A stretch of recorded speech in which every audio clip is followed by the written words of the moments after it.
Hi guys, in this tutorial I'm going to show you how to add a desktop shortcut of Google Chrome on Windows 10. Okay, so in order to create a desktop shortcut of Google Chrome, you must have Google Chrome installed on your Windows 10 computer. Okay, so if you don't have Google Chrome installed, just install it, and after that you can come to this tutorial. Okay, so let me minimize this file. Okay guys, and you can see that on my desktop there is no Google Chrome shortcut. Okay, but I want to create that. So for this I need to click on this search box and just do a search for Google Chrome.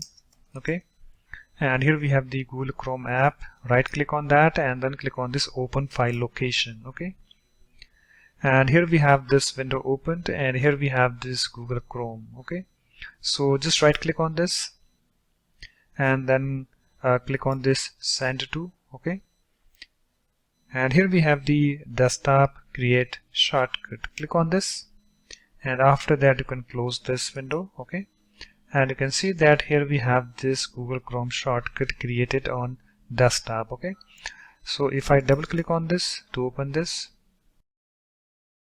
and you can see guys here we have this Google Chrome opened. Okay, so guys that's it.